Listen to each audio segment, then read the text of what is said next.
Rosicrucians and Alchemists of La Belle Époque, written by Stephen Ash, narrated by Cliff Truesdell.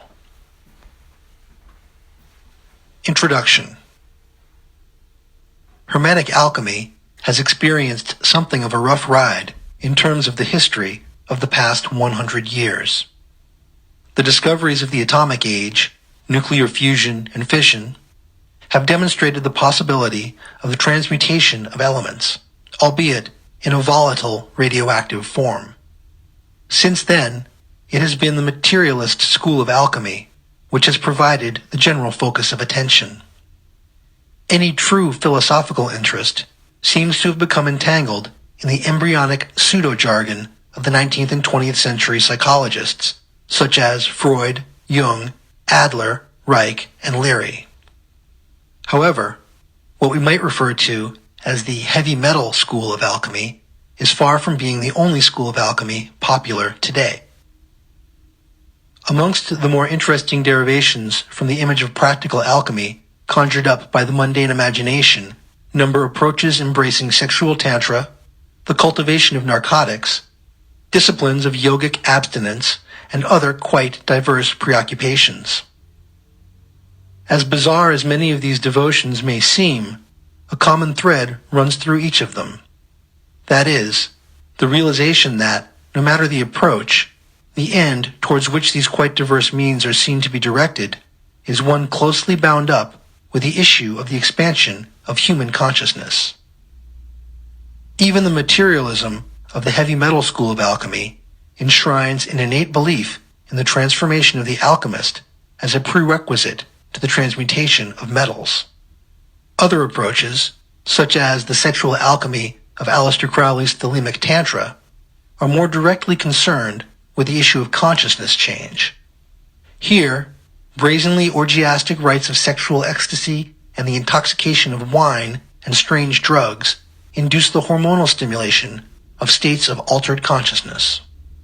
Timothy Leary's LSD-inspired visionary initiatives of the 1960s provided a slightly less cult-like expansion of Crowley's tantric alchemy, bringing a rising awareness of the place of sensuality within the urge towards spirituality. Leary even quotes Crowley in his autobiography.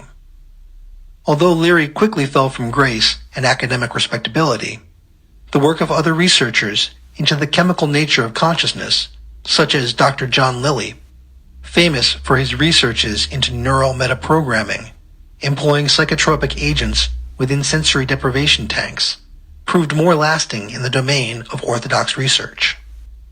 Eastern schools of alchemy similarly focus upon the hormonal processes as being the tools of transformation within the physical laboratory of the human body. Whereas some of these alchemic methods involve the stimulation of altered states of awareness through strict self-denial, others utilize explicit sexual stimulation and taboo-breaking practices of sexual congress designed to exhaust the everyday consciousness, and thus allow the free flow of supramundane energies to rise through the chakras. These latter mentioned rites of orgiastic yoga are clearly depicted within the sculptures of the temples of southern India. At first glance, all of these widely differing practices might seem so far removed from accepted traditional notions of the alchemical art that any attempt to link them appears fanciful. However, from the mid-19th century until just prior to the Second World War, embryonic aspects of every one of these alternatives to the heavy metal school of alchemy were the subject of intense investigation amongst the occult underground of Parisian salon society. Indeed, it is most revealing that the patrons of three Parisian bookstores, L'Art Indépendant, the Vega bookstore, and the Bookstore of the Marvelous, and the esoteric societies using these wellsprings of philosophical literary treasure seem to have provided the catalyst for the explosion of interest in alchemy from the dawn of the 20th century to the present day. The importance of the influence of the continental school in the development of Western Hermetic lore has been much overlooked by the English-speaking audience. Yet, it is from the crucible of esoteric culture emanating from these three esoteric bookshops that a melting pot of experimentation with alchemic metallurgy, sexual tantra, and even psychedelic drug use has emerged to inform the occult tradition. Chapter 1. On June 5, 1926, an alchemic work entitled The Mystery of the Cathedrals was published by Jean Chamit, Paris, under the authorship of the pseudonymous Fulcanelli. This was a collaborative work purporting to reveal an alchemic interpretation of symbolic codes enshrined in Gothic cathedral architectural design. The core of the work was based upon detailed notes entrusted to the book's illustrator, Jean-Julien Champin, by René Schwaller, whose more detailed later investigations of the architecture of early Egyptian monoliths brought him fame. In Schwaller's own words, I showed him, Fulcanelli, the documentation I gathered of cathedral symbolism. He got very excited and assured me he would give me a hand in publishing it. I was at that time thinking about moving away from Paris. The whole social affair was taking too much of my time.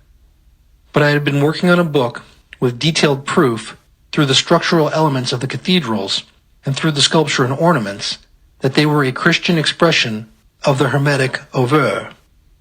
I did talk to him about all the material I had gathered concerning the symbolism of cathedrals. At that time, I intended to publish something on the subject, and he made me believe he could help me. He had connections. He really was most interested when I showed him the manuscript and asked to borrow it for a few days to look at it more closely in view of presenting it to a publisher. It took me a long time to get the manuscript back, and when he did return it, his opinion was that the material should not get published, that it revealed too much, and publication was bound to lead me to adverse consequences.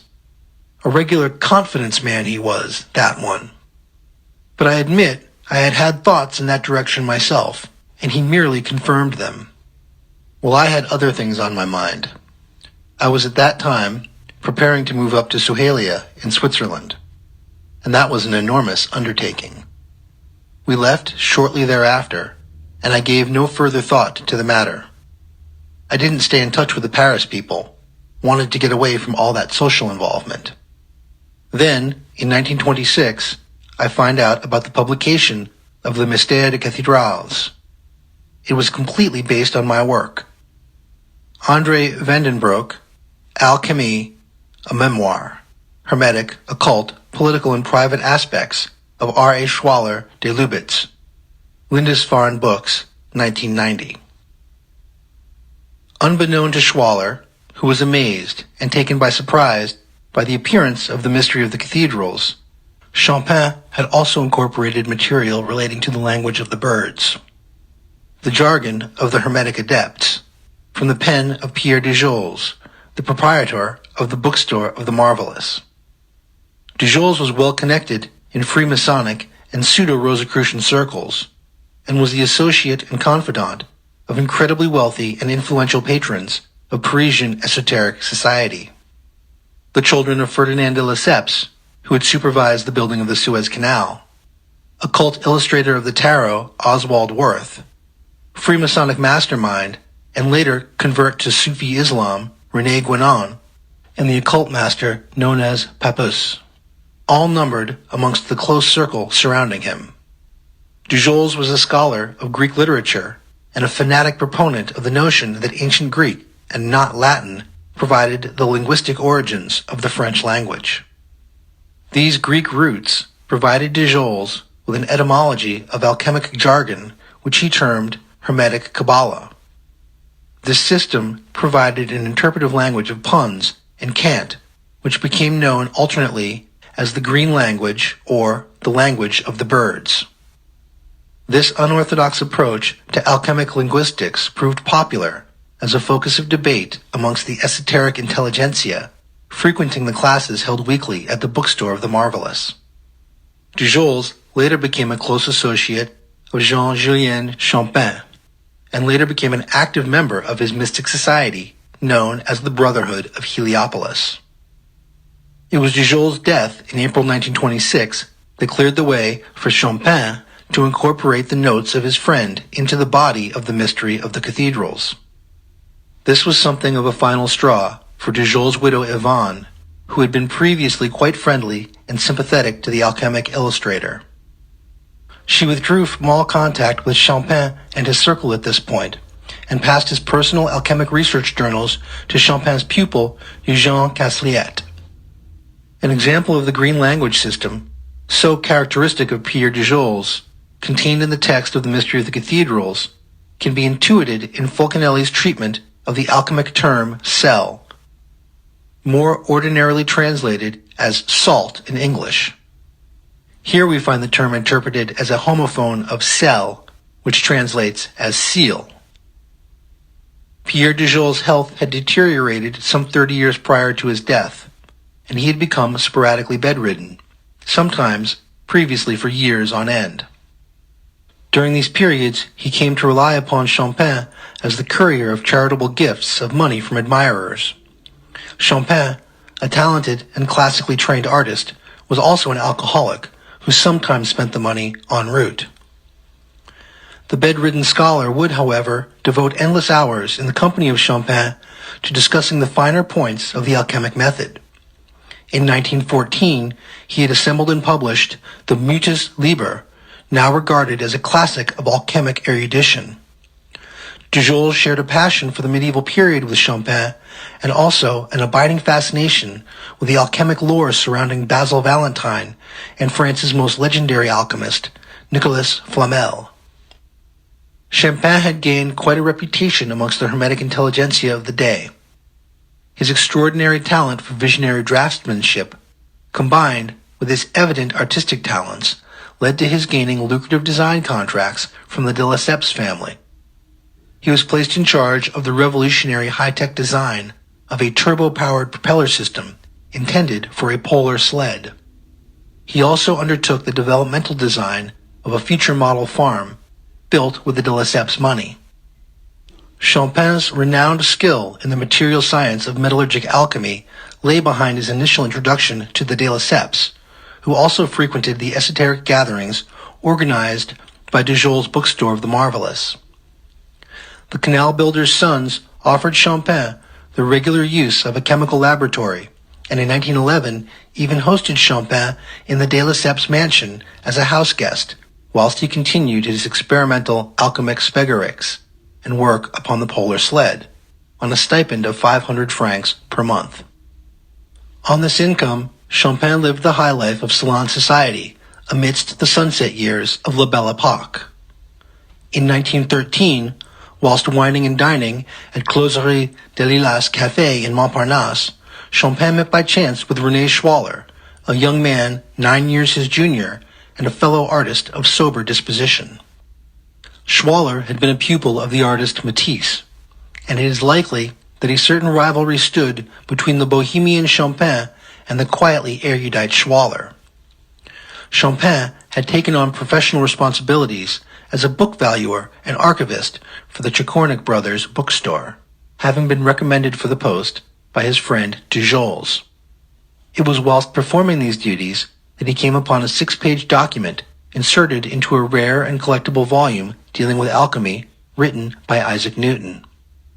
This partially coded manuscript alleged to be the journal of an alchemist who had successfully discovered the methods of producing the red and blue stained glass of the rose window in the Chartres Cathedral, a mysterious process which had resisted the study of the great minds of the ages. The wily alchemist had clandestinely appropriated the manuscript and spent fruitless years in experimental frustration attempting to uncover its secrets. At the time of their fateful meeting, Schwaller's reputation was on the rise. His first book, A Study of Numbers, was in pre-production by the press, associated with L'Art Indépendant bookshop. René Schwaller's studies had led him to a deep study of the symbolism of the Gothic cathedrals, especially Notre Dame, which he visited regularly. His work, A Study of Numbers, relied intimately upon the geometric harmony of the medieval masterpieces in stone. Chopin, Knowing of Schwaller's reputed brilliance in chemistry, and no doubt aware of his fortune and business success, arranged to show the younger man sample pages from the manuscript. Schwaller had gained financial independence from rewards gained through his shrewd handling of the financial affairs of Louis-Alain Guillaume, a wealthy coal merchant. Generous dividends were granted to Schwaller, allowing him to provide the opportunistic Champin with a stipend similar to that obtained from the de Lesseps, and which would continue to be paid for the next 17 years. The partnership would, at the agreement of both parties, remain completely secret. Schwaller took possession of the manuscript and agreed to decode its secrets. Champin agreed to perform the laboratory work using medieval alchemic methods. The outbreak of World War in 1914 saw Schwaller mobilized into research science on behalf of the military. His scientific background led to a wartime career engaged in nutritional research, whilst he maintained a correspondence with Champin in which he revealed piecemeal the secrets of the processes discussed in the manuscript. Champin labored in the de Lesseps laboratory, testing Schwaller's theories. René Schwaller continued to be active in Parisian occult circles, frequenting meetings of the Theosophical Society between 1913 and 1916. It was whilst attending these meetings that he closely befriended the Lithuanian nobleman and poet Oscar Vladislas de Lubitz-Milosz, 1877 to 1939. Both men were deeply fascinated by the symbolism of heraldry and referred to each other as brothers in arms. The French chemist introduced Milosz to the metaphorical treasures of alchemy, and in turn, Milosz bestowed a knighthood and the right to bear his family's coat of arms on the rechristened René Schwaller de Lubitz. Whilst spending his leisure hours intensely studying the mathematical, geometric, and sculptural mysteries of Notre Dame, René Schwaller focused his incredible mind upon the task of bringing together some of the esoteric elite of the Parisian underground. In 1917, he formed Les Veilleurs, the Watchers, an intellectual and social initiative supported by the aristocratic Oscar V. Milosz, the influential Carlos Laron, and associate of Milosz and founder of the Théâtre de l'Est, the wealthy coal magnate Louis-Alain Guillaume, and his wife, Jean Germain. Jean Germain would eventually marry Schwaller some 10 years later upon the death of her husband. She became known as a mediumistic spiritual seer and visionary who published many books upon the spiritual lore of ancient Egypt under the mystical name of Isha. Schwaller had hijacked the cream of the Theosophical Society's elite, even enticing the editor of Les Théosophes to change the name to Les Veilleurs. The name was taken from the title of an unpublished novel, Les Veilleurs de la Nuit, The Watchers of the Night, by Nicolas Baudouin. Les Vieux met in a house once owned by Balzac, and articles published by the order were signed in the name Aor, spelled A-O-R, Schwaller's initiatory name, which translates as light. He was able to focus upon his spiritual interests thanks to the benevolence of his employer, Alain Guillaume, and still amass considerable savings whilst paying a stipend to Champin, who had maintained a detailed and regular correspondence on the subject of their secret collaboration throughout the war years. Champin was a regular guest at the meetings held by Les Veilleurs and also at a number of other gatherings hosted by rival Hermetic bodies. After 1915, he was almost continually accompanied by the then 16-year-old scholar of Greek literature, Eugène Canceliet, who had attached himself to the master as an apprentice. Canceliet would prove to be central to the Falconelli affair and a major catalyst to the historical mystification of the identity of Falconelli throughout the 20th century. He was introduced to the opulent high society who met at the home of the de Lesseps and to the circle who attended Pierre de Jol's to study the green language of Kabbalah. A keen student of alchemic symbolism and something of a genius in the disciplines of artistic calligraphy, Canceliet gained great respect among his peers for his reproductions of ancient alchemic manuscripts held in Parisian libraries. The tight circle, comprising the core group of Les Vieux, met in private and published through the agency of its magazine for 3 years, before flirting with a more public initiative from 1920 for just over a year. This was to prove a short-lived experiment, for in 1921, Schwaller closed the group and began to prepare to move with his close disciples to Switzerland, where in 1922 he founded a semi-monastic scientific community, replete with an astronomical observatory and several laboratories. The community was known as Suhelia, and here René Schwaller de Lubitz instructed his students in his own philosophies and engaged in homeopathic alchemic studies and plant pharmacopoeia, producing tinctures. Schwaller was to spend 7 years in Switzerland on the Suhelia project, but in 1921, prior to his departure, he loaned Champin his manuscript on the mysteries of the medieval cathedrals, after the older man promised to look it over with a view to finding a publisher. Champin kept the manuscript for several days and copied it in his own hand before returning it to Schwaller with a cautious warning that it revealed too many secrets. Whilst René Schwaller occupied himself with his Swiss project, Jean-Julien Champin shared Schwaller's insights on cathedral architecture and symbolism with Pierre de Jols, taking care not to reveal the true identity of its originator. Champin's pupil, Cancelliet, was privy to the results of the collaboration between his master and de Jols, under the impression that the wisdom was filtering through Champin from his own master, the mysterious Falconelli. The existence of Falconelli was a fiction scrupulously maintained by Champin, who had gathered around him a dedicated coterie of students of alchemy, including Jules Boucher and the remnants of the society meetings who gathered at Edmund Bailey's bookstore L'Art Indépendant, as well as pupils of de Jols, such as Faugeron, all of whom remained oblivious of Champin's association with Schwaller. Champin even went so far as to stipulate that Schwaller should never meet him in the presence of any of his disciples. Together with Pierre de Jols, Champin reconstructed Schwaller's notes and expanded them to include de Jols' theories on phonetic Kabbalah, based on the supposed Greek origins of the French language. Cancelliet was drafted to help organize the work, a task his academic qualifications as a bachelor graduate of Greek literature proved him well suited for. He was also to be encouraged to write a preface for the work, which was to be published as Falconelli's Mystery of the Cathedrals. Whilst de Jols continued to labor on the work of supplementing Schwaller's Gothic study, completely unaware of the true provenance of the work, Champin provided illustrations and alchemical obfustifications.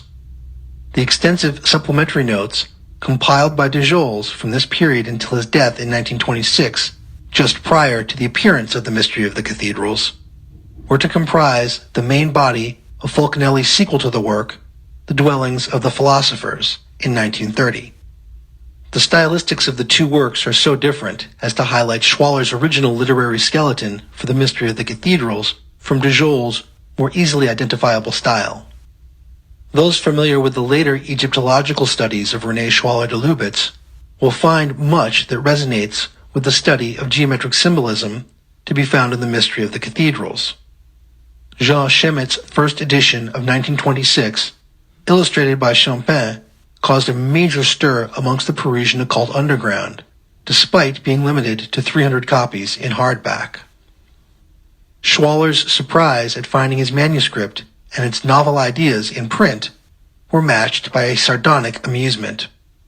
He later told biographer André Vendenbroek, "I've been taken by Falconelli.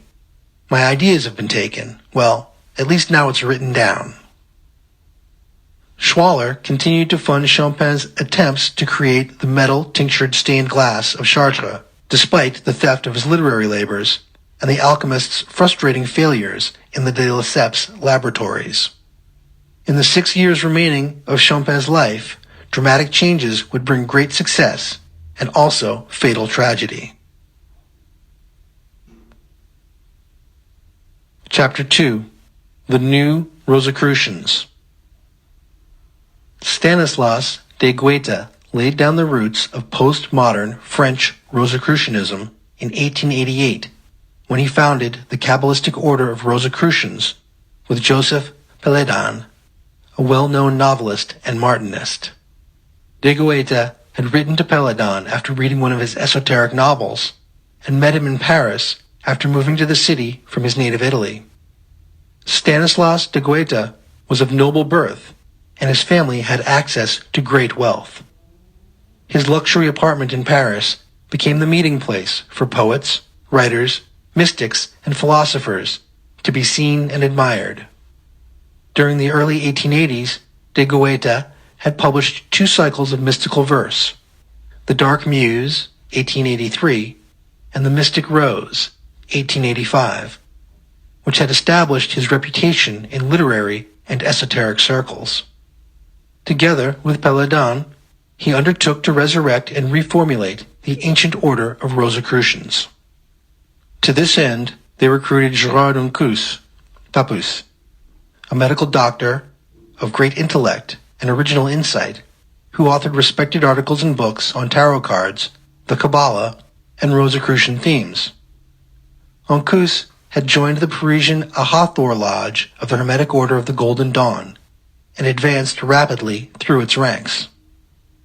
Prior to this, Papus had been consecrated as a bishop in the L'Église Gnostique, the Gnostic Church, in 1893 by Jules Daniel, a librarian from Carcassonne, who had founded the church 3 years previously in an effort to revive the early Protestant religion of the Cathars. This initiative had succeeded in provoking an outcry from the Vatican, who had issued a written declamation against the movement. Papus would become one of a bishopric triumvirate, which was to rule the church after Daniel's resignation in 1895.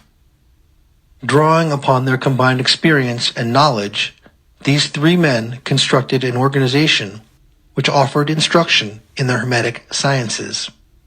This proved to be a popular move, for the ranks of the new Rosicrucian order soon swelled with an increasingly expanding membership and lodges throughout France.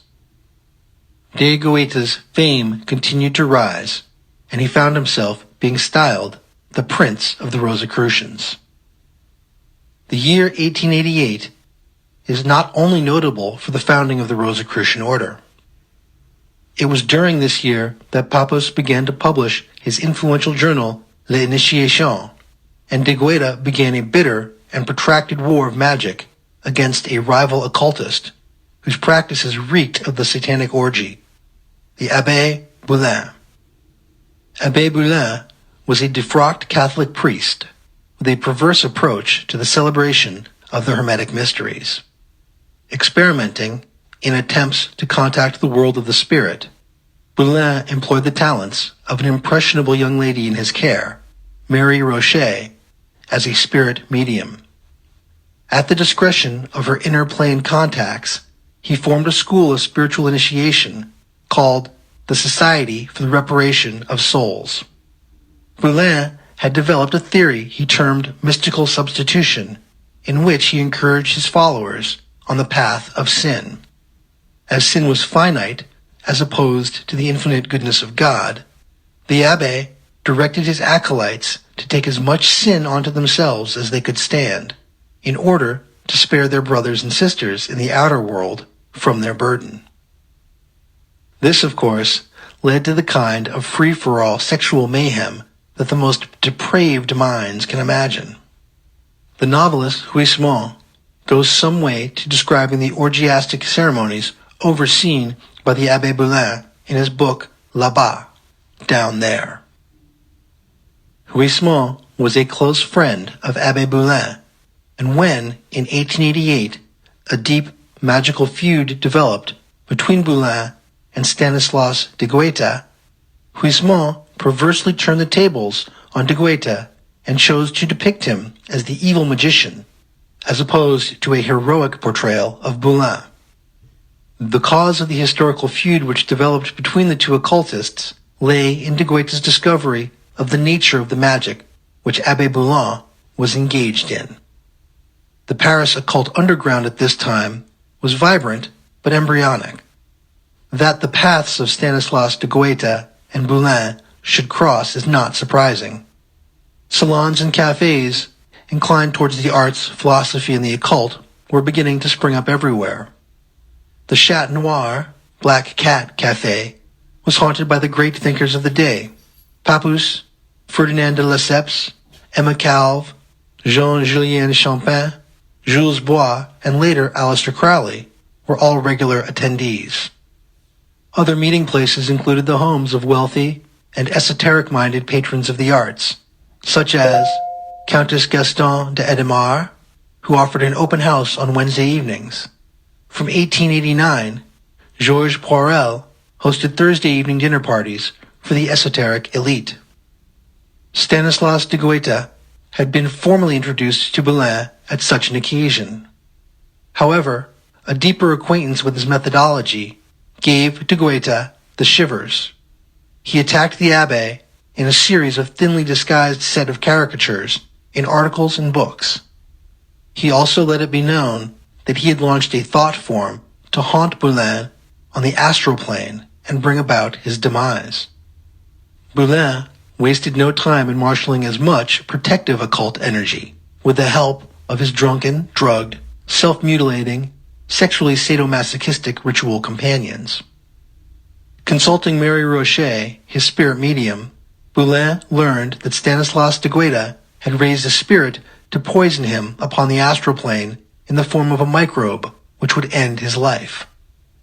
Clearly, this was a time of high paranoia and glamour in the lives of both of these occultists. They each reported horrific ghostly visitations in the night and seemed to spend serious amounts of time plotting against one another. Jules Bois, at this time the editor of the art independence journal Les Hautes Sciences and L'Étoile, was a supporter of Boulin and challenged de Goethe to a duel. This challenge was accepted, and pistols were chosen for the occasion. Fortunately for both combatants, each missed the other, and they survived. When the Abbé Boulin died peacefully in his sleep in January 1893, de Goethe no doubt felt a wave of relief that this ghastly business, which had dragged on for nearly 5 years, had finally ended. By this time, the many members of de Goethe's Kabbalistic order of Rosicrucians shared an affiliation with the new Martinist movement, initiated mainly by Papus and Péladan in 1890. Stanislas de Goethe himself sat upon the Supreme Council of the organization. Martinism sought to revive the spiritual teachings of Louis-Claude Saint-Martin, 1743 to 1803, who wrote under the pen name The Unknown Philosopher. Martinism arose in the wake of what has been termed the anti-Masonic period of France's history, 1884 to 1896, which arose after the publication of an encyclical by Pope Leo VIII entitled Humanum Genus, which claimed the human race was separated into two diverse and opposite parts, of which the one steadfastly contends for truth and virtue, the other of those things which are contrary to virtue and to truth. The one is the kingdom of God on earth, namely, the true church of Jesus Christ. The other is the kingdom of Satan. According to Leo VIII, this kingdom of Satan was led and directed by Freemasonry. Of course, this claim provoked a healthy outcry against Freemasonry and secret societies in general. Certainly, the most audacious response to the Catholic Church's campaign against Freemasonry was Leo Taxil's famous practical joke, which had all France aflame with conspiracy theories at the expense of both Freemasonry and the Church between 1890 and 1897, the Pillatist hoax. Leo Taxil was the pen name of Marie Joseph Gabriel Antoine Joguin Paget, who was a hoaxer of the highest order. The staging of practical jokes on an epic scale were the very breath of life itself to Taxil. He had come to public attention through his anti-Catholic writings, of which the most notable was La Bible Amusante, which highlighted inconsistencies and absurdities in the Christian Bible. In 1879, Taxil had even been tried at the Saint-Aziz for the crime of insulting a religion in his work, Abbas la Colette, Down with the Cloth. He was acquitted. He had even been accused of libel for writing The Secret Loves of Pope Pius IX. In 1885, Taxil claimed to have a spiritual revelation and made a surprise conversion to Roman Catholicism and disavowed his previous hostility to the religion. He went on to write a series of anti-Freemasonic propaganda on behalf of the Church that were lavishly disguised practical jokes at her expense. In 1891, he published a book under the pen name Dr. Battier, entitled Le Diable à 19 siècles, The Devil in the 19th Century, which claimed to have uncovered a modern satanic Freemasonic lodge working in Paris known as the Paladists. In this book, we are introduced to Diana Vaughan, a satanic priestess of the Paladins who had astral plane intercourse with demons, including an entity which manifested in the implausible yet hilarious form of a crocodile which played the piano.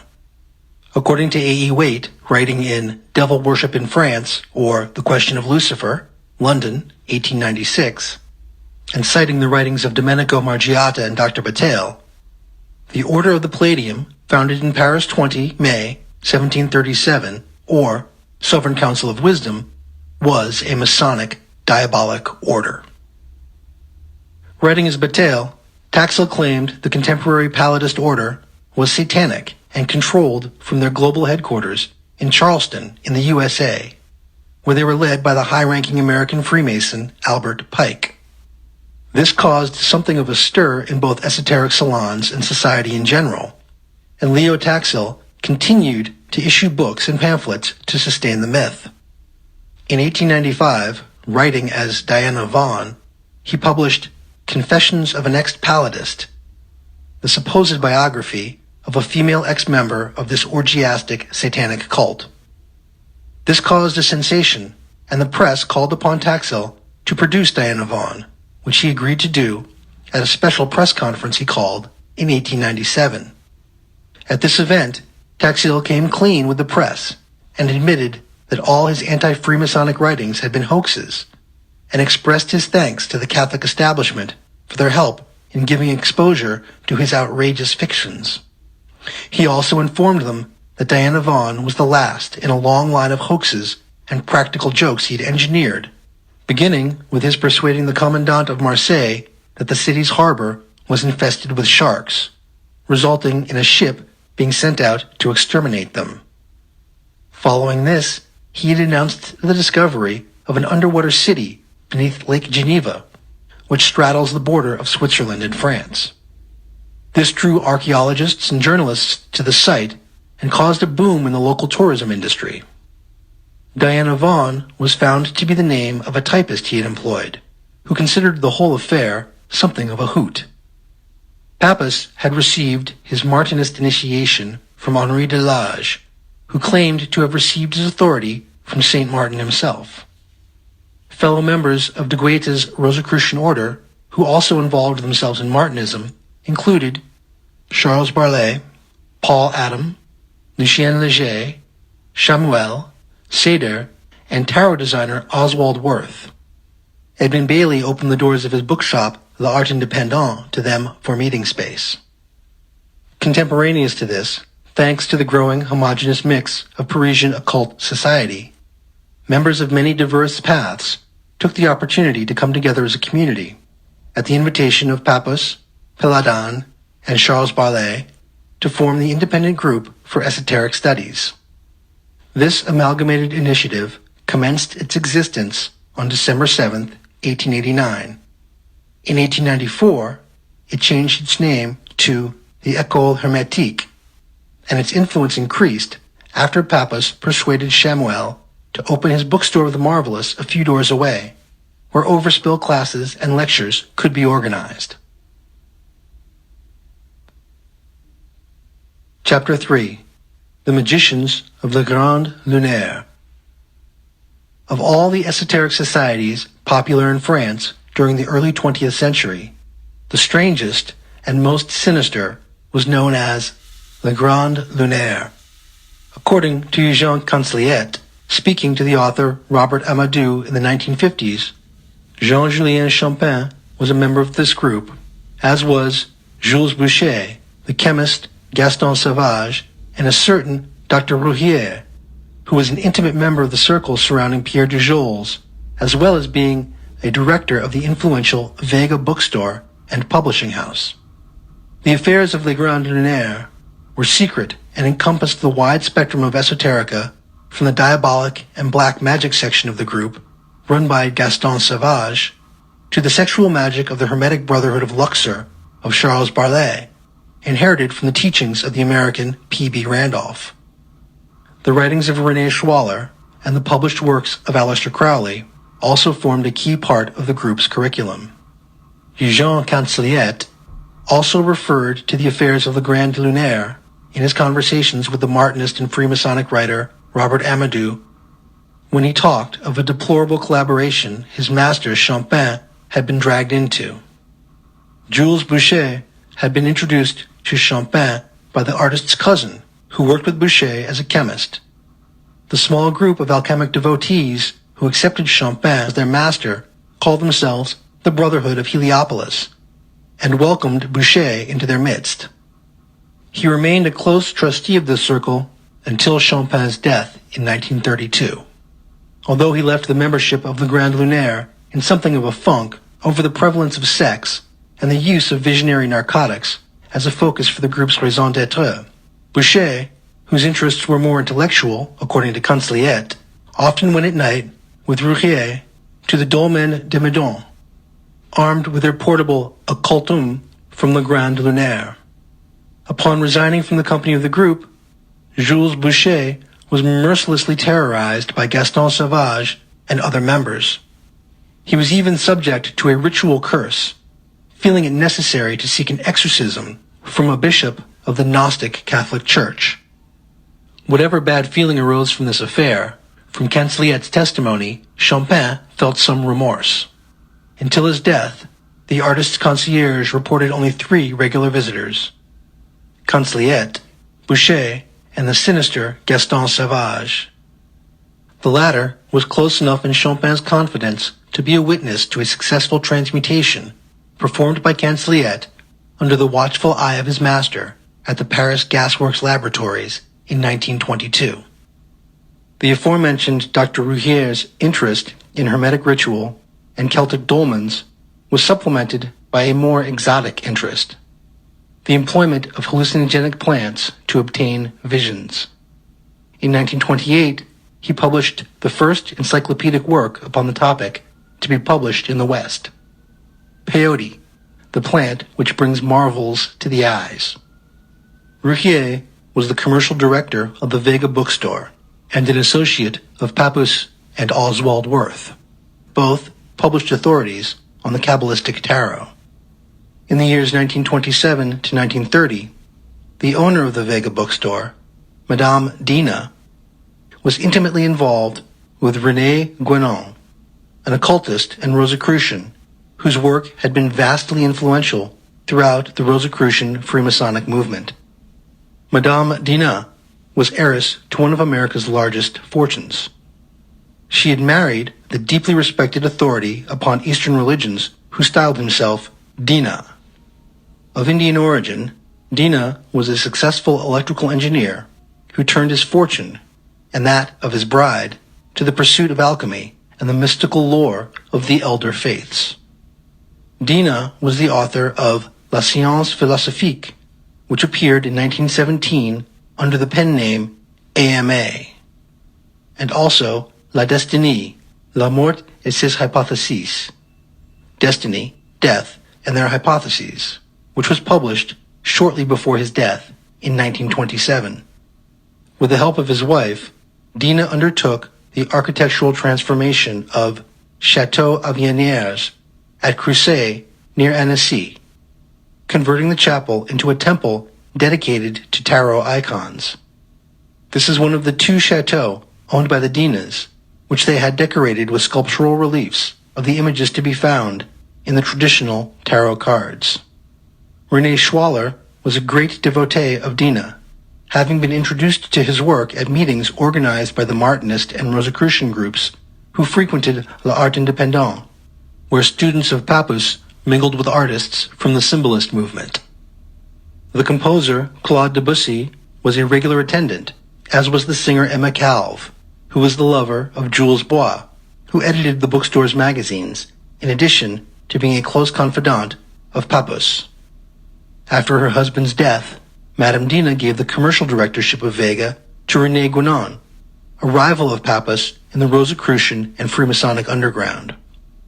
René Guénon had commenced his esoteric education, attending courses run by Papus's École Hermétique, Hermetic School. This was a front window for the Rosicrucian movement, run by Charles Barlet and Papus. Guénon moved swiftly into the limelight, devouring as much mystical lore as he could lay his hands upon. 30 years later, his name became known as an international authority on the traditional mysticism of the major world faiths.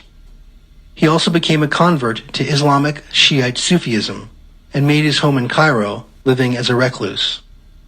So much so that his neighbor of 2 decades, who was a great fan of his written work, was, upon his death, highly surprised to discover the true identity of the man who had been living next door to her.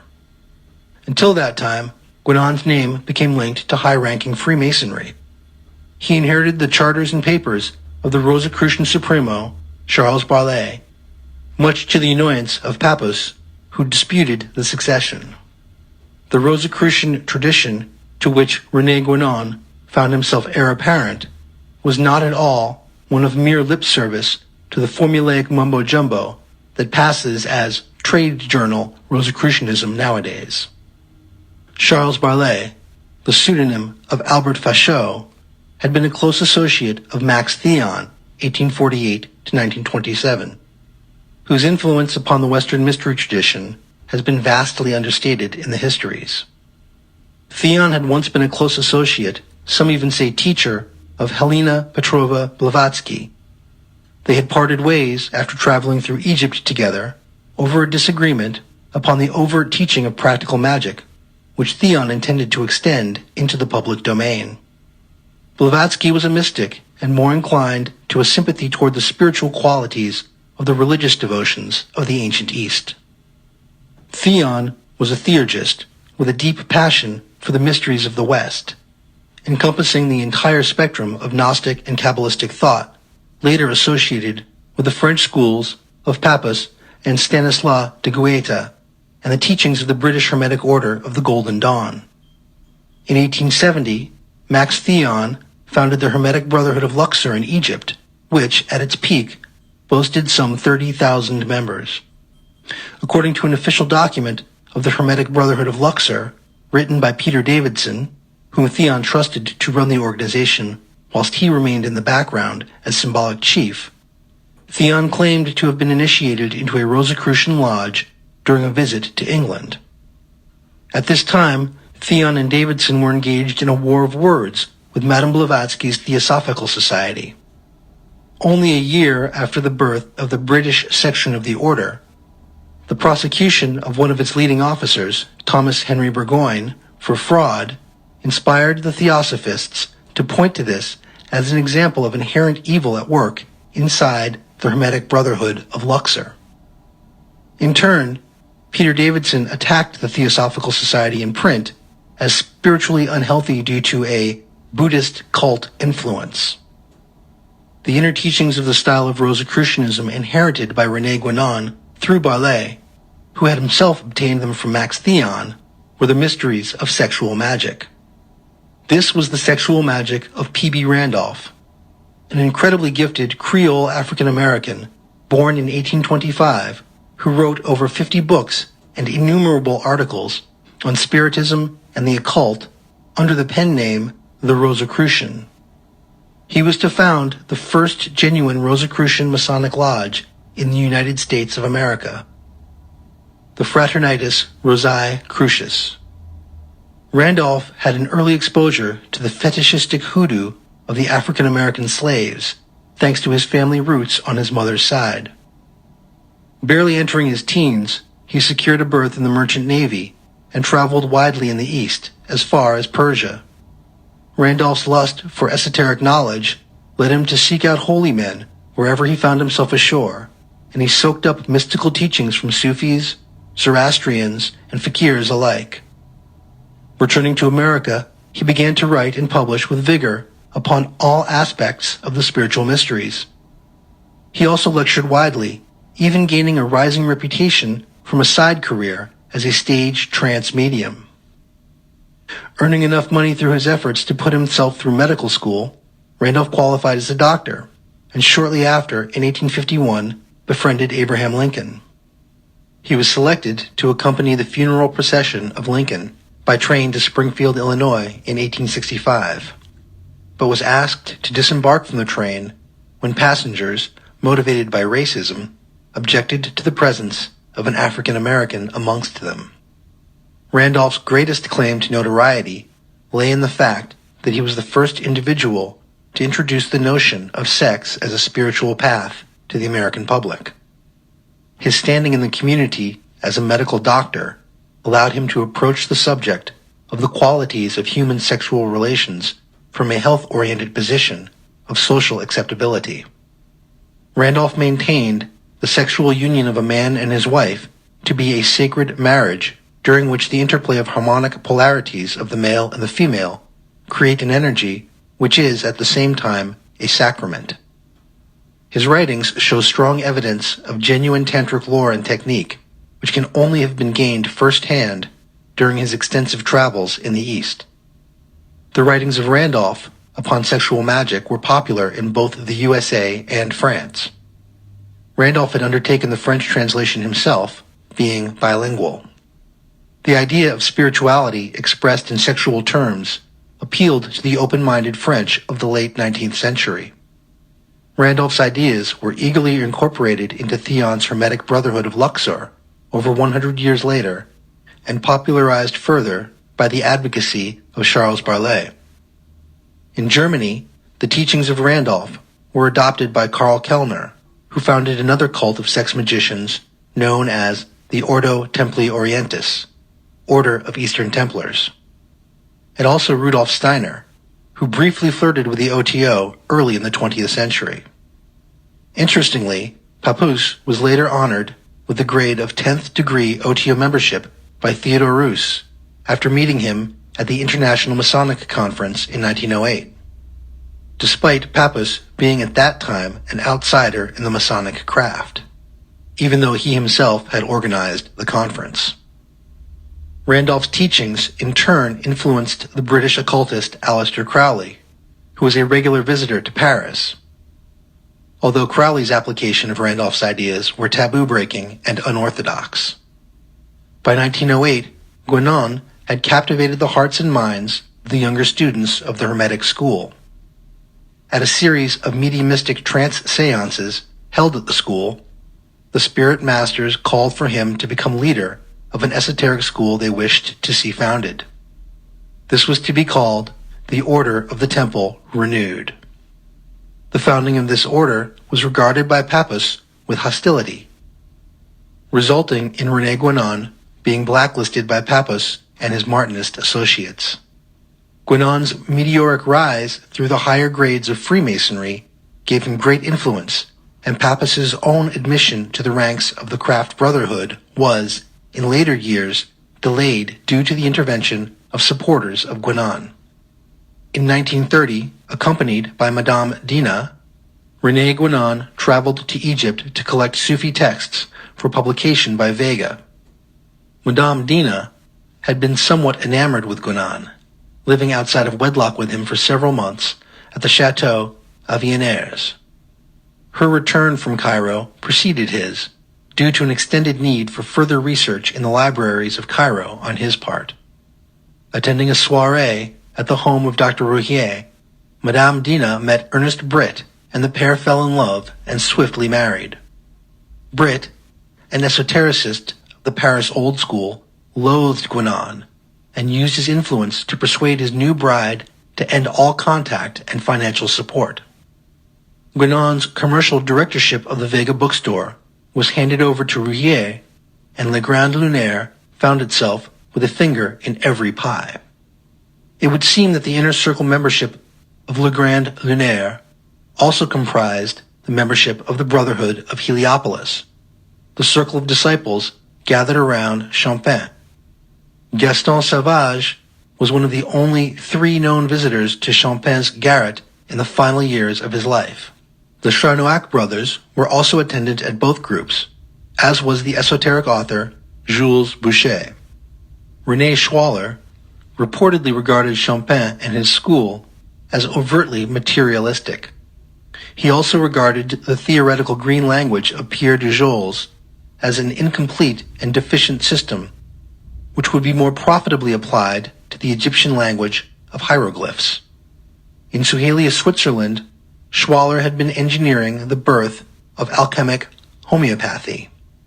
By 1929, he had returned to live in the south of France with Isha and her children, a boy and a girl. Champin traveled to the Schwaller mansion, known as Plan de Grâce, spending a number of weeks resolving final problems standing in the way of their success. Many hours were spent in Schwaller's private chemical laboratory, attempting to replicate the blue and red stained glass of the rose window of the Chartres Cathedral. An avenue leading to Plan de Grâce was subsequently renamed Allée des Philosophères, Philosopher's Walk, to commemorate these conversational evening walks, during which the philosopher and the alchemist thrashed out their ideas. These were the dress rehearsals for the main event. In the following year, under strict disciplines enforced by Schwaller, Champin achieved the work of replicating the blue and the red stained glass of the medieval cathedrals. Chapter 4. The Materialists of the Metaphysical. To view the popular interest in spiritualism, tarot cards, and associated Rosicrucian pursuits in 19th century France as simply a knee-jerk reaction to the onslaught of the Age of Reason would be only partially revealing. Since the 1840s, the philosophy of Auguste Comte had been celebrated.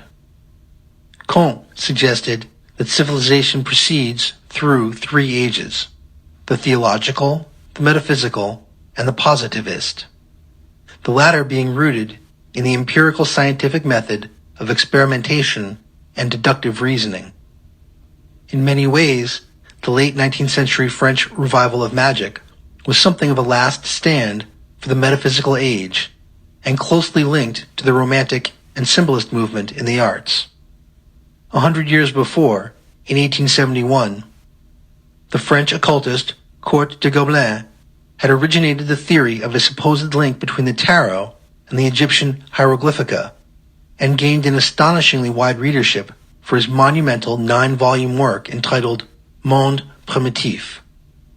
Only 18 years later, the Rosetta Stone was decoded, revealing nothing concerning the mysteries of the tarot glyphs. De Gobelin's notions had by this time found fertile earth in the public imagination, and his ideas and further appetite for Egyptian mysteries was stimulated by the French esotericists Paul Christian and Eliphas Levi. It was Paul Christian who originated the term arcana to describe the tarot deck.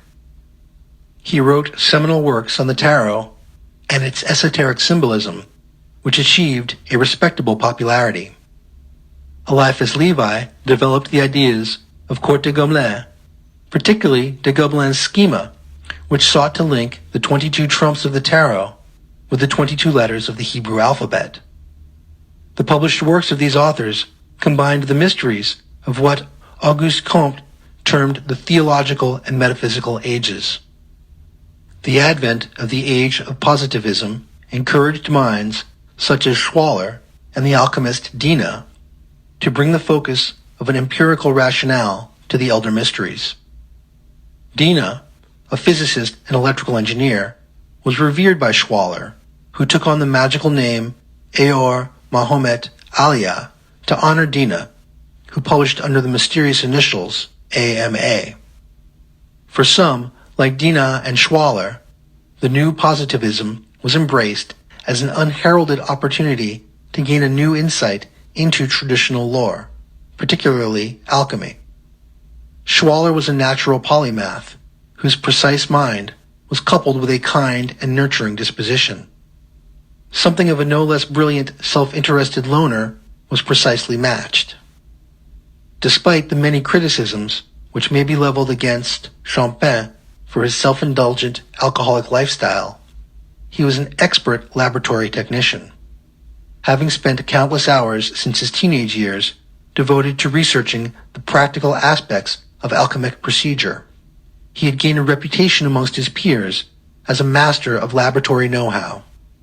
Even so, Schwaller was shrewdly aware of the limits of his alchemic partner's expertise, referring to Champagne's years later as another materialist. I came in touch with the man quite naturally as we were frequenting the same café, the Closerie de Lilas in Montparnasse. This was before the First World War.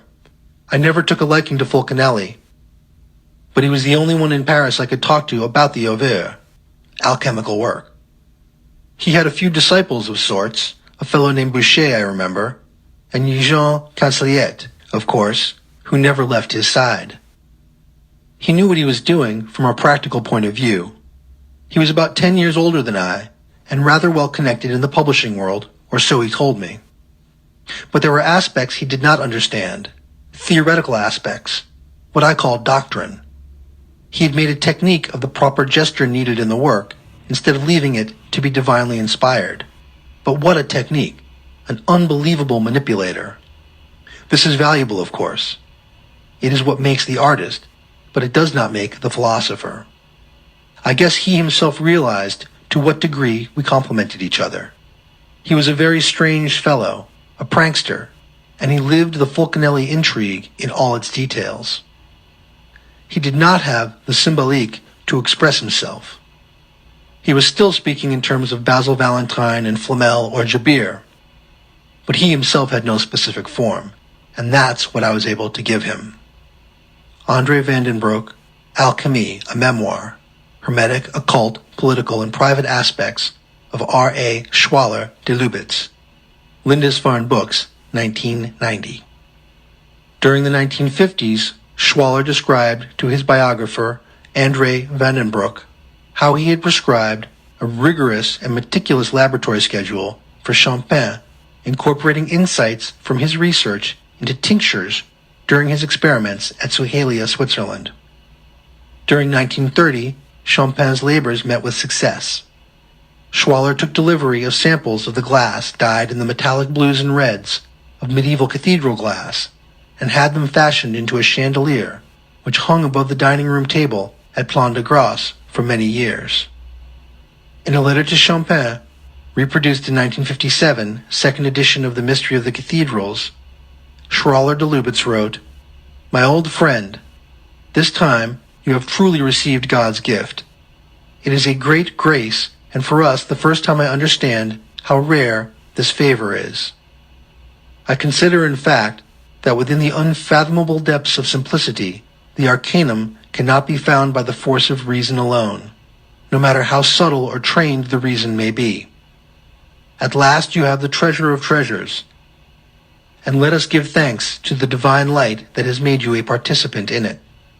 You have, by the way, justly deserved it, through your unshakable trust in truth, your constancy of effort, your perseverance in sacrifice, and also, let us not forget, through your good works." When my wife told me the good news, I was dumbfounded by joyful surprise, and I was beside myself with happiness, so much so that I said to myself, let's hope that this hour of intoxication is not paid for by some dreadful tomorrow. But although I was informed only in summary fashion of the event, I believe I have understood, and this reassures me of the certainty that the fire does not die until the work is done, and until the entire tinting mass impregnates the glass, which, from one decantation to the next, remains absolutely saturated and becomes as luminous as the sun. The success of the experiment, which had occupied Schwaller and Champagne for 17 years, marked the termination of the financial stipend paid by Schwaller to the alchemist, and the end of the contract between them, save for the agreement for discretion and secrecy. A few months prior to the final success of their operation, Champagne had been invited back to Plan de Grace to share in Schwaller's final insights. It seems apparent that Champagne was able to learn something practical of great value from his host. A disciple of Isha has described Aor as having himself performed the work of the final transmutation. It certainly seems highly probable that Schwaller had mastered an important practical stage of the work in the laboratory, for Champagne returned to Paris in a state of renewed vigor to repeat the success of this experiment in earnest. During this period, Champagne withdrew from the world, even from his assistant Jean Canceliet and other disciples amongst the Brotherhood of Heliopolis. However, the moment of success also signaled the beginning of the end for Champagne. Driven to the point of obsession with the need to replicate the success of the experiment at Plan de Grace, the alchemist worked himself to death, fueled with Pernod, absinthe, and hallucinogenic drugs, finally contracting gangrene in the leg, leading to his death. Given the absence of contemporary standards of health and safety protocol, it is uncertain to what degree Champagne's laboratory experiments contributed to his accelerating ill health at this time. He began to walk with a limp, requiring a cane to move around, before becoming permanently immobile and confined to his bed in his garret at 59A Rue de Rochechouart, attended only by his disciple Canceliet, who shared an adjoining garret on the same floor as his master. Before becoming a complete invalid, Champagne made a decision to share the knowledge and history of the successful alchemic project undertaken with Schwaller amongst his students. Committed to break with the hermetic silence concerning their collaboration insisted upon by Schwaller, Champagne wrote requesting a meeting with his longtime benefactor. Schwaller traveled to Paris in 1931 and met with Champagne in a restaurant on the outskirts of the city. Although the meeting was civil, Schwaller was dismayed to hear of Champagne's plan to reveal all and was forced to remind the alchemist of their oath of secrecy. Champagne was tempted to remain silent by Schwaller's offer of a reinstatement of financial support. Certainly, there was a measure of financial motive behind Champagne's maneuvers. His fondness for alcohol and mind-altering resins, inhaled from a tin for the purpose of obtaining visions, required funding. Since monthly amounts provided by Schwaller had ceased, the alchemist found himself in dire straits. Whatever recompense for the alchemist's silence was agreed on at the meeting, Champagne was still dissatisfied the following summer. In August 1932, he wrote to Schwaller again, this time setting a date upon which he intended to call a meeting of his disciples to reveal all. Schwaller telegraphed ahead and rushed by train to Paris, where he proceeded to Champagne's garret immediately upon alighting from his carriage. The dying alchemist had gathered together all the correspondence received from Schwaller, the hand-copied notes on Gothic architecture, which had informed the mystery of the cathedrals, and the copy of the found document detailing the metallic treatment of glass, which had been the original focus of their collaboration.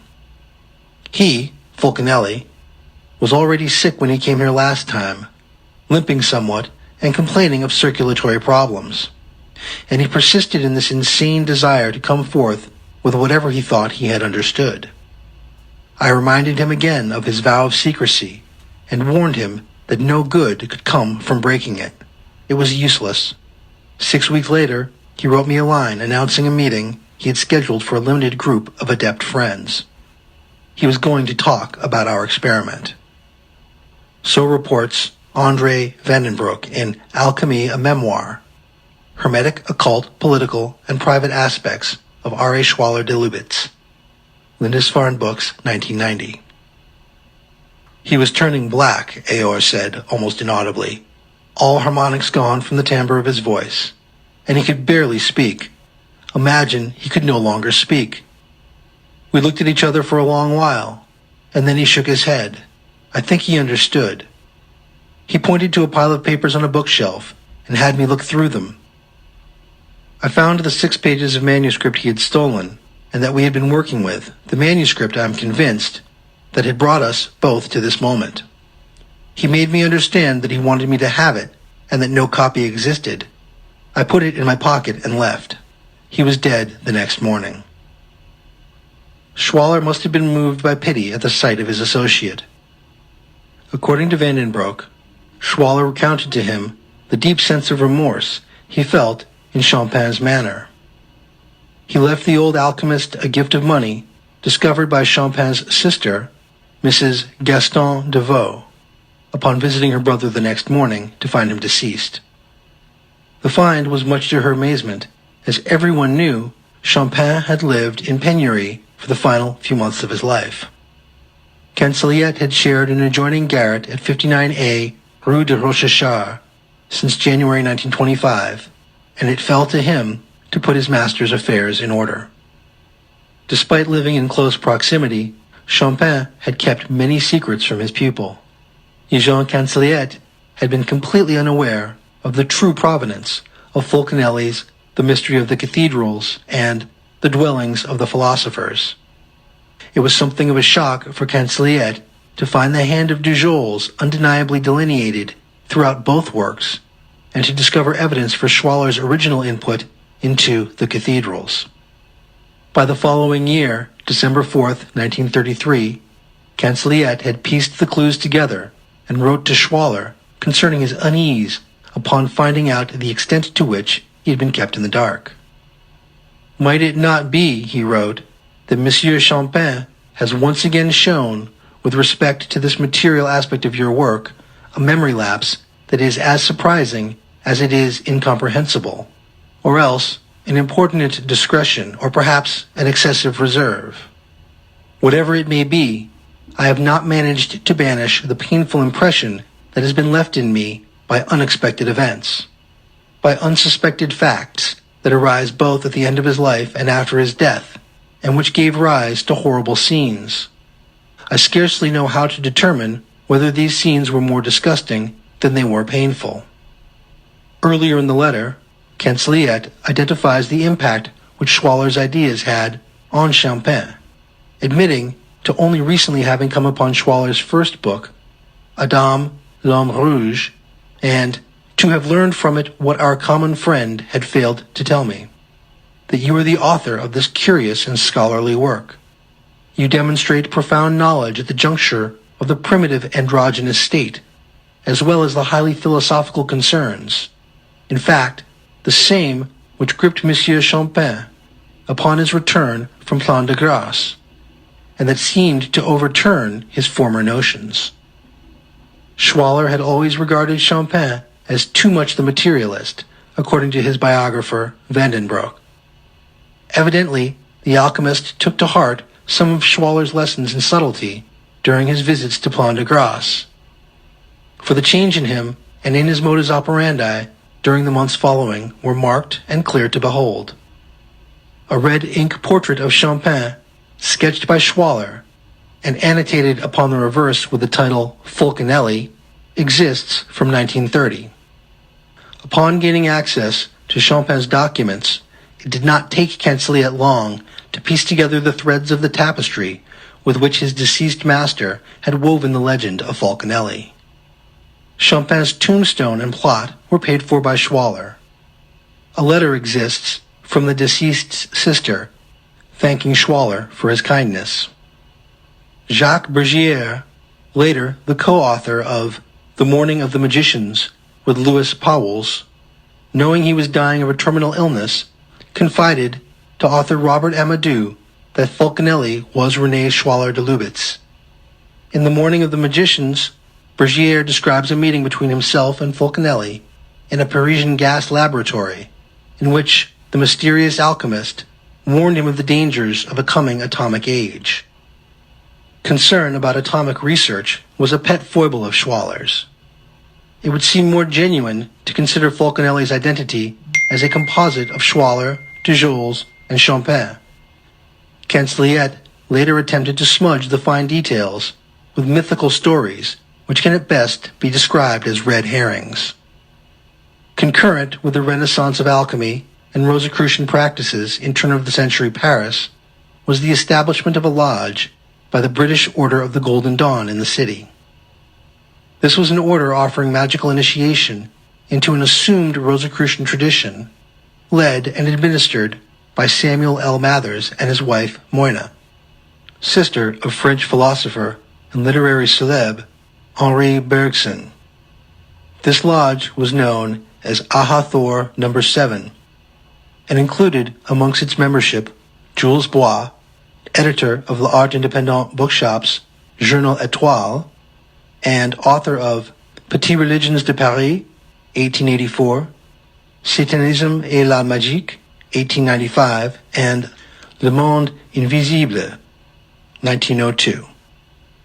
The notorious English occultist Aleister Crowley received his grading of minor adept from Mathers in Paris during this period, when the London and some provincial lodges of the Golden Dawn were staging a coup against Mathers' autocratic rule over the order. Samuel L. Mathers styled himself with the Scottish dignification MacGregor, despite having no Scottish blood in him, having been born in Bournemouth, England, and only visiting the Highlands once in his life. Crowley caricatures him in Moonchild, constantly drunk on Scottish whiskey and slurring in an affected Highland dialect. However, at the turn of the century, Mathers and Crowley were close-knit friends and magical allies. The autocratic leader of the Golden Dawn personally initiated the young rising star of the occult into the Adeptus Minor grade of Inner Order membership and dispatched him to London on an unsuccessful mission to seize control of the British headquarters of the Order. Aleister Crowley, a young and hyper-intelligent heir to a brewing fortune, had experienced an early awakening to esoteric enlightenment. As a teenager, Crowley had discovered a passion for magic, poetry, rock climbing, and mountaineering in order to escape an intellectually stultifying domestic home environment. He had been raised by a wealthy family of extreme Christian fundamentalists known as the Plymouth Brethren. Reading his account of his formative years in his autobiography, The Confessions of Aleister Crowley, it is surprising that the young man emotionally survived the harrowing abuse he suffered at the public schools his family paid for him to attend. Crowley's father died while he was still a child. His mother, described by the occultist as a narrow-minded bigot, nicknamed him the Beast of the Apocalypse for exhibiting the kind of open and naive inquisitiveness expressed by every healthy child. Crowley is often referred to by this name even today amongst his many followers and admirers. Disappointed by the narrow-mindedness of the Christian orthodoxy, the young man developed an urge to explore the alternatives, alchemy, magic, and Eastern lore. It was during a mountaineering expedition in Switzerland that Crowley met Julian Baker, an analytical chemist and member of the Golden Dawn, who furnished the young man with a formal introduction to the group. Crowley had been expounding the theories of alchemy aloud over evening drinks and, by chance or destiny, fell into conversation with the right man.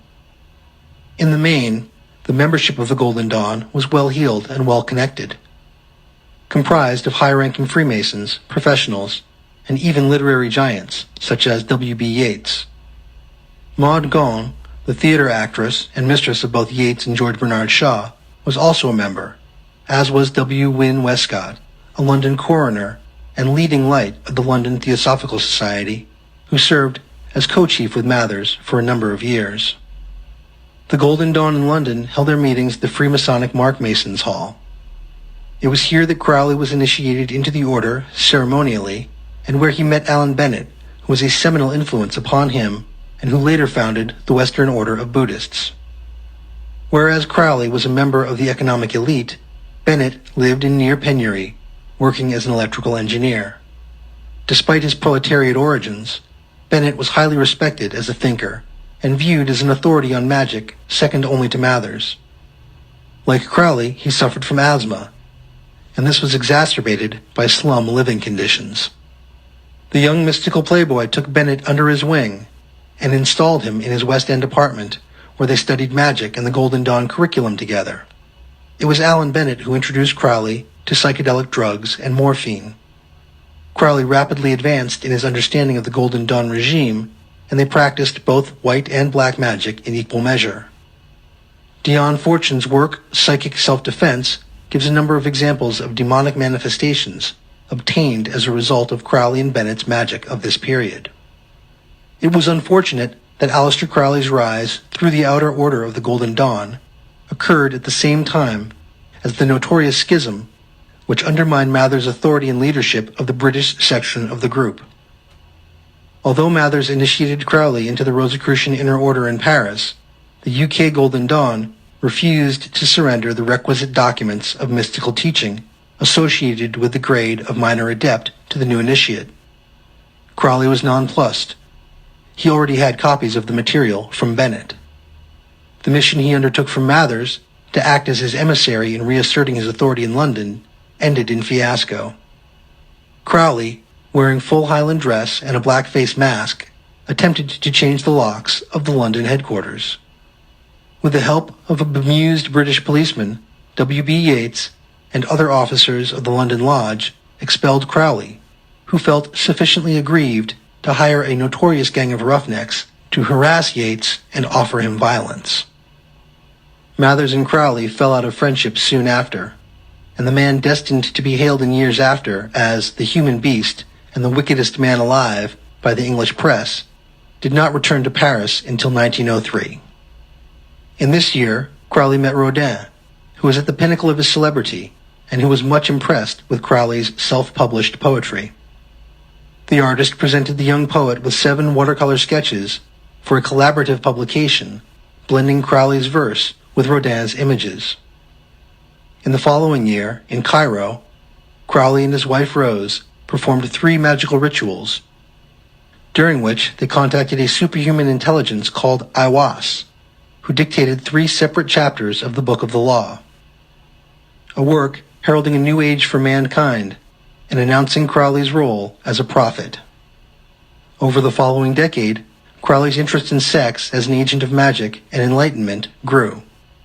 In his biannual journal, The Equinox, he cites the teachings of P.B. Randolph as source works. Crowley's brother-in-law, the artist Gerald Kelly, introduced him to the writer Somerset Maugham, who portrayed Crowley as the sinister main character of Oliver Haddo in his novel The Magician. This characterization was based on Maugham's observations of Crowley's eccentricities during their meetings in Paris, during the latter half of the 20th century's opening decade. Perhaps the most serious and well-documented attempt to apply P.B. Randolph's teachings on sexual magic occurred in Paris during 1913, when Aleister Crowley, assisted by the minor English poet Victor Neuburg, performed a series of homosexual orgia at a hotel in the city. The purpose of these rites, dedicated to Jupiter and Mercury, was to obtain wealth and literary inspiration, and they have aptly been described as rites of banqueting and sexual exhaustion designed to stimulate visions. Each of the sex magicians would take their turn at the male and female roles of the sexual act. Bodily fluids were treated as sacraments. The rites were infused with poetic invocation. Incenses, traditionally ascribed as harmonic to Jupiter and Mercury, and banqueting palettes to match. Gerald York, an upper-class British pupil and source of funds for Crowley, described the Paris working of 1913 as a serious attempt to perform magic, not simply a couple of homosexuals larking around. Despite this, there are many proponents of the system of sexual magic brought to the West by P.B. Randolph, who regard Crowley's approach to be perverse and dangerous. The Paris working itself produced little in the way of appreciable results, save promoting a bickering quarrel between Neuburg and Crowley. Neuburg evidently did not take well to the sexual abuse meted out by his master, and went on to have a nervous breakdown, splitting from Crowley and destined to spend the rest of his life avoiding him. He later wrote a regular column for the Sunday Referee London newspaper's Poetry Corner. He became an early admirer of the poetry of Dylan Thomas, whose work he had submitted for publication, and paid the young Welshman's train fare to London at the commencement of his rise to literary prominence. Crowley was not seen in Paris again until the 1920s, where he finished his masterpiece, Magic in Theory and Practice. But this was not a happy time for the beast. Having been expelled from Mussolini's Italy, more properly Sicily, his reputation for drugs and general depravity followed him like a black dog. A Parisian detective suspected Crowley's postmodern coffee percolator to be a device for distilling drugs, according to an account written by Israel Regardie in his The Eye and the Triangle. Regardie had traveled from America to Paris to place his services as secretary at the master's disposal. Soon after this, Crowley was asked to leave the country by the authorities. Just prior to Crowley's expulsion from France, Max Theon, the founder of the Hermetic Brotherhood of Luxor, died in Algeria. He had spent the previous 18 years racked by grieving and depression over the death of his wife Alma, with whom he had founded a spiritual initiative quite separate from the Hermetic Brotherhood around the turn of the century. This was known as the Mouvement Cosmique, or Cosmic Movement, based upon channeled teachings received through his wife from an entity known as I-Aziz. Madame Theon was acknowledged by her husband to be central to the vitality of the movement. Continuing to focus on received Rosicrucian lore, the Mouvement Cosmique superseded the Hermetic Brotherhood of Luxor, which was abandoned in its favor.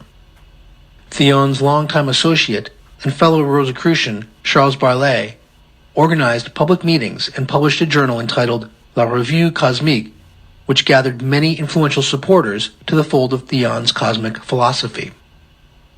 Max Theon was a self-proclaimed initiate who claimed to be immortal and for a while gained a respectable following. His wife Alma was of Irish ancestry and a published poet. Entering into somnambulistic states of spiritual sensitivity, she, like Isha, the wife of René Schwaller, stole the lead on what would rise to public popularity some 50 years later as channeling. The Rosicrucians and alchemists of La Belle Époque were each, in their own way, innovators and originators of popular future trends in the unfolding history of esoteric subculture. Champin and Cancelliette's deliberate mystification of the processes of the great work of alchemy has served to inspire many seekers after the mysteries, whilst their laboratory excellence and precision has inspired researchers into alchemy such as Salt Lake City's Frater Albertus, the USA's most celebrated modern practitioner. Schwaller's insights into alchemic homeopathy contributed in no small degree to the development of herbal extracts and tinctures now common to the shelves of health food stores, whilst his theories of ancient geometries has informed the researches of Graham Hancock and a whole generation engaged in new Egyptology. There can be no doubt concerning the importance of the work of René Guénon to the study of comparative religions, or indeed upon the development of Rosicrucian Freemasonry in the early 20th century, and the influential careers of individuals such as Max Theon, Papus, Barlet, Mathers, and Aleister Crowley have each inspired important threads within the Western esoteric tradition. La Belle Époque traditionally ended at the commencement of the First World War, yet its influence extended far into the 20th century, to the beginning of the Second World War, as its protagonists died off. It is perhaps the interference patterns caused by these world wars in the pool of history that has obscured the contributions of these great minds in the perceptions of the post-war generations. And there is also the language barrier. The delightful language of France has often proved a stumbling block to the ethnocentric and inward-looking inhabitants of the Anglo-Saxon world. In Britain and the Americas, there is a general lack of awareness of the importance of the esotericists of late 19th century and early 20th century France, and yet their contribution to occult philosophy remains unparalleled. This has been Rosicrucians and Alchemists of La Belle Époque.